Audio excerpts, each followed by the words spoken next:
Halo semuanya, selamat datang kembali di Edi Cooking TV. Kali ini saya mau ngejelasin sedikit mengenai seasoning. Buat kalian yang lagi belajar atau baru banget terjun ke dunia masak-memasak, mungkin gak gitu familiar dengan istilah seasoning.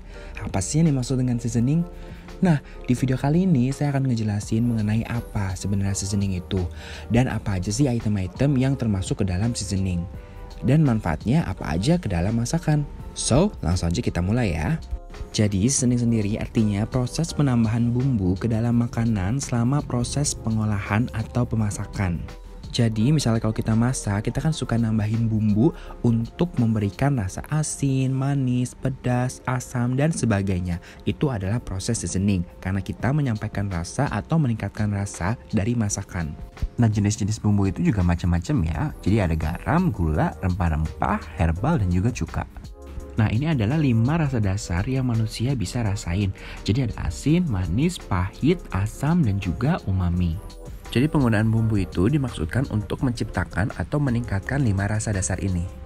Nah, yang pertama ayo kita bahas mengenai garam. Jadi garam itu sejenis mineral yang membuat rasa asin pada makanan. Nah, 2 garam yang biasa kita temui itu ada garam laut yang berasal dari air laut dan juga garam batu atau rock salt. Selain untuk memberikan rasa asin, garam juga berfungsi sebagai pengawet makanan yang alami. Garam banyak ditemukan di berbagai makanan kaleng ataupun di berbagai kondimen seperti di tomato kecap, di soy sauce, saus tiram, kecap asin, dan banyak lainnya. Lalu kita beralih ke gula. Gula adalah karbohidrat sederhana yang menjadi sumber energi. Paling banyak diperdagangkan dalam bentuk kristal sukrosa padat. Rasanya itu manis, jadi ini digunakan untuk menambah rasa manis pada makanan. Contoh gula itu ada gula merah, gula tebu, atau gula pit. Gula biasanya kita temukan di berbagai masakan, terutama masakan manis atau dessert dan dalam kondimen seperti saus tomat, mayones, atau mustard. Selain untuk pemanis, gula juga berfungsi sebagai pengawet alami. Lalu lanjut ke rempah-rempah atau bahasa Inggrisnya spices. Rempah-rempah sendiri adalah bagian tumbuhan yang beraroma atau berasa kuat, digunakan dalam jumlah kecil pada makanan sebagai pengawet ataupun perasa. Contoh rempah-rempah itu ada kayu manis, cengkeh, lada, ketumbar, serai, lengkuas, kemiri, dan banyak lagi lainnya.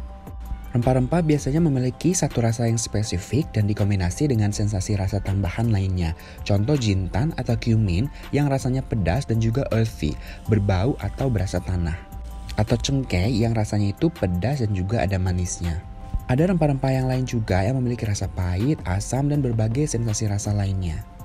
Contoh rempah yang rasanya pedas itu ada cengkeh, jahe, pala. Contoh rempah yang rasanya asam itu ada asam jawa. Nah, perlu diingat ya, karena rempah memiliki aroma yang kuat, penggunaannya juga tidak terlalu banyak pada makanan.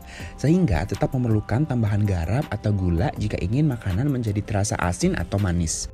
Nah, lalu kita beralih ke herbal atau herbs bahasa Inggrisnya. Nah, herbal sendiri itu adalah tanaman aromatik yang ditambahkan pada makanan sebagai penyedap dan pembangkit selera makan. Bedanya sama rempah-rempah, herbal itu adalah daun pada tumbuhan. Sedangkan rempah-rempah adalah bagian selain daun pada tumbuhan. Misalnya bagian biji, kulit kayu, akar, bunga, dan sebagainya. Jadi contoh herbal itu ada oregano, daun bawang, daun mint, kemangi, dan banyak lainnya. Nah, terakhir yang saya mau bahas itu adalah cuka atau vinegar. Cuka sendiri itu adalah larutan encer asam asetat yang dihasilkan melalui 2 tahap proses fermentasi, yaitu proses fermentasi larutan yang mengandung gula menjadi etanol dan kemudian dilanjutkan dengan proses oksidasi etanol menjadi asam asetat. Selain untuk menambah rasa asam dan sensasi segar, cuka juga bermanfaat untuk membunuh bakteri yang terkandung dalam daging dan berpotensi membahayakan kesehatan. Cairan ini juga bisa digunakan untuk menghilangkan kotoran tersembunyi, sisa pestisida, atau serangga dalam buah dan sayuran. Jenis cuka ada banyak ya, jadi ada cuka apel, cuka beras, cuka anggur, atau cuka putih yang biasa kita temui di abang-abang bakso, dan cuka-cuka lainnya.